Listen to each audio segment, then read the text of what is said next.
All right, lesson 5.5 is on solving quadratics by factoring. So this is the second method we're going to get into that helps us find the x-intercepts. Before we talked about graphing and we typed it in the calculator. That kind of will work here, but sometimes it's not going to give you a whole number. And if you use the trace button on your calculator, you may not get the exact answer. So we're going to factor. You likely did factoring in Algebra 1, but you may not remember it. And so we're going to go over it like it's brand new to you. So when we are factoring, there's something you have to look at first. The big thing is to see if there is a number in front of the x squared. If there's not a number, it's a whole lot easier than if there is a number. And there's a whole lot less steps to do. So all of these on this front page don't have a number in front of the x squared. So then we're going to go through these steps. First, make sure it's set equal to 0. If it's not, we may have to move some things over. But this one is set equal to 0, so we're good. Then, step 2. We are going to look for two numbers that multiply to be your C value and add to be the B value. So we are looking for two numbers that multiply to be 21 and add to be -10. Sometimes you will see these and it'll be really obvious. Sometimes it won't be. So I'm going to treat all of these like it's not obvious. And if you can get it, then great. What we want to do is we're going to make a little table. And we're going to write down all of the ways to get a positive 21. To multiply to be a positive number, you can have two positives or two negatives. If I type in -2 times -3, I get positive 6. So two negatives do multiply also to be a positive 21. So, hold on. So let's go through all of the ways to get 21. Well, 1 and 21. If you're not really sure, then go in your calculator and say, all right, 21 divided by 2. It doesn't go evenly. 21 divided by 3. So we have 3 and 7. If you do 21 divided by 4, nope. 21 divided by, 5 doesn't go in there. 6 doesn't either, and then we're back to 7. So these are the only ways that you can multiply to be 21. Now, using these numbers, how can I add to be -10? What? Well, 3 and 7 gives me a positive 10. But what if I make them both negative? Yeah, do that too. We get -10. So remember, they could be both positive or they could both be negative. Oh, yeah. Now, once you have your two numbers, we're going to write those in parentheses with an x, kind of like I have here in this example. So we're going to take x minus 3 and x minus 7. These are called factors.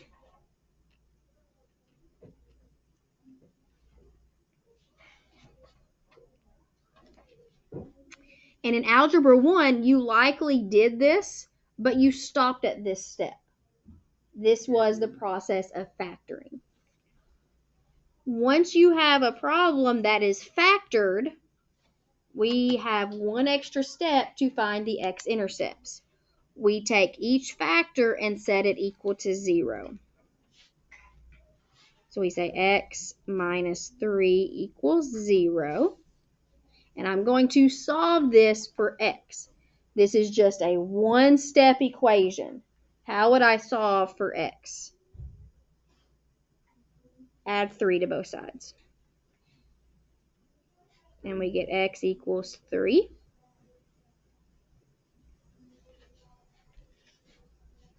And then we do the same thing over here.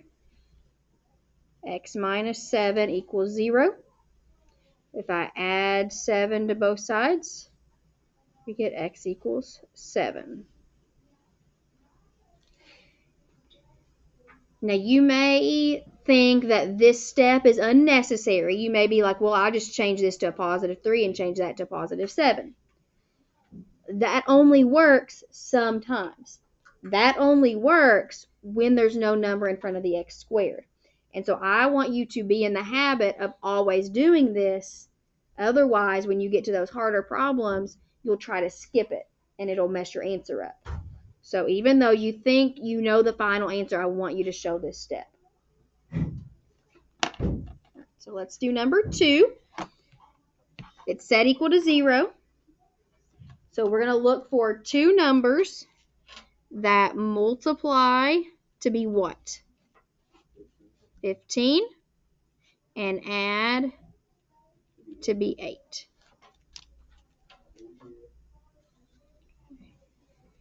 So we have a positive 15, which means we could have both positive or both negative.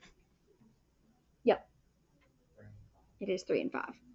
So if you don't know right off, again, you could say, okay, 1 and 15.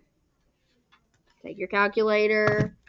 Because some of these numbers, sometimes it's going to be a big number, and you won't know. 15 divided by 2. No. 15 divided by 3. Yes, 3 and 5. Multiply to be 15. 15 divided by 4. Don't get a whole number, and then I'm back to 5. So these are the only ways that multiply to be 15. And he was correct. It is 3 and 5. Positive 3 and positive 5. So if we want to check, 3 times 5 is 15. 3 plus 5 is 8.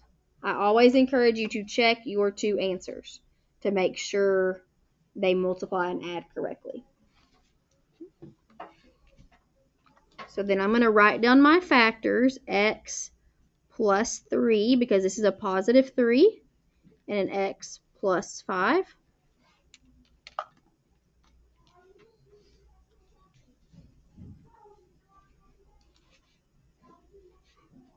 X plus 3 equals 0. So how would I solve this one for x? Subtract 3 from both sides.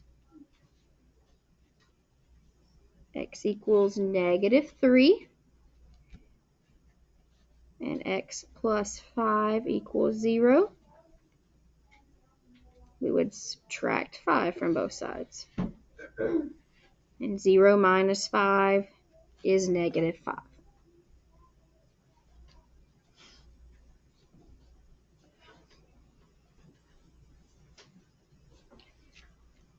Any questions so far? Let's look at number, that should say number 3. But it doesn't. Oh well. Well, I don't know what happened.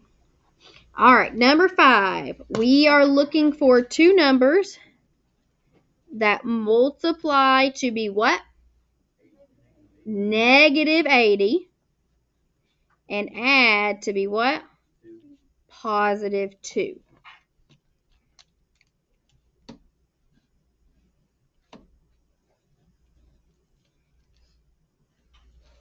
Now this time I have a negative number, which means that one of my numbers has to be positive and the other has to be negative. That's the only way you can multiply to be a negative. But what I'm going to do is I'm just going to assume this is a positive 80 when I write my numbers down, and then we can decide which one's positive, which one's negative. And so since this is a big number, we got a lot to write down. 1 and 80. 2, if you don't know, and 40. Let's go down all your numbers. 3 does not go in. 4 and 20.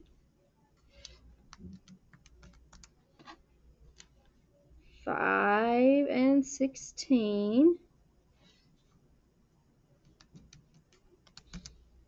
6 does not go in. 7 does not.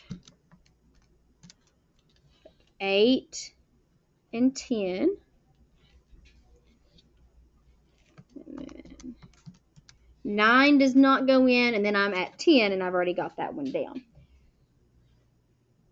So when we have a negative, it can be a little harder. So one of these numbers has to be negative, and one has to be positive. Which set of numbers is only 2 apart? Like which sets? 8 and 10. These are 2 apart. So this is going to be the ones we use, but which one has to be negative? 8. If you're not sure, try them both out. Let's pretend, let's say that the 10 is negative. So negative 10 plus 8 gives me negative 2. We want positive 2. So if I try positive 10 and negative 8, that's how I get it. So a positive 10 and a negative 8. Those are my 2 numbers.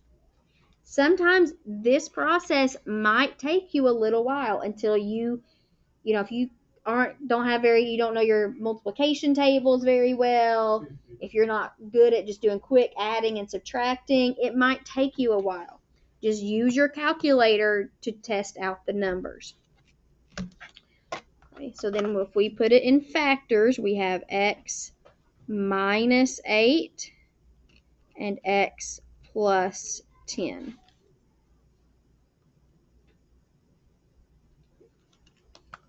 And then we set each one equal to 0. X minus 8 equals 0. So what do I do? Add 8 to both sides. And 0 plus 8 is 8.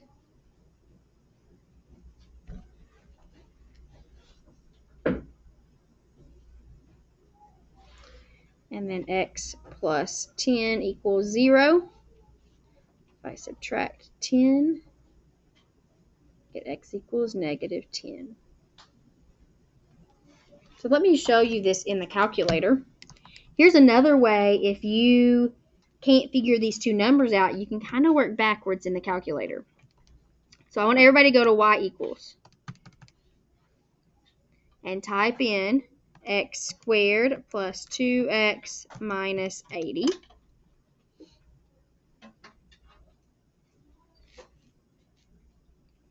And then hit graph.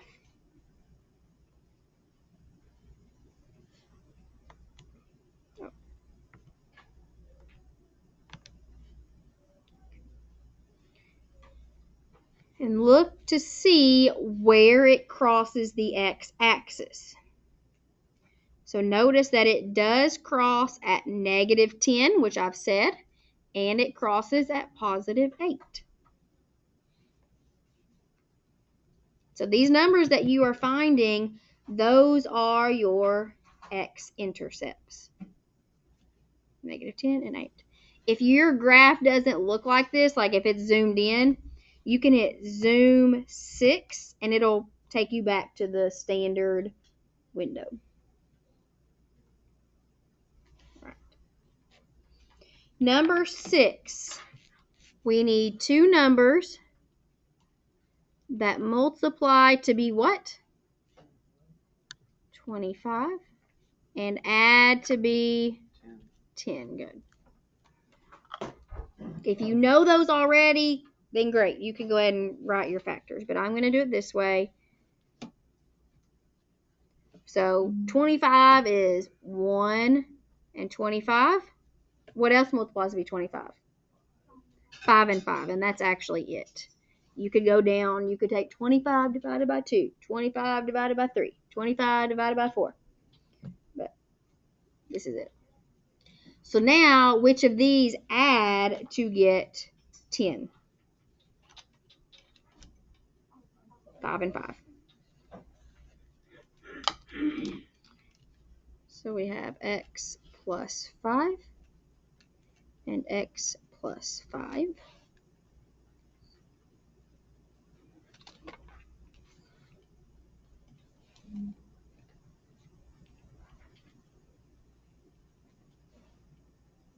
So I say x plus 5 equals 0. And then when I subtract 5 from both sides, we get x equals negative 5. What's going to happen if I do this factor? We're going to get the same thing. You could rewrite it if you want, but you don't have to. This is an example where it only has one x-intercept. And the vertex sits on negative 5.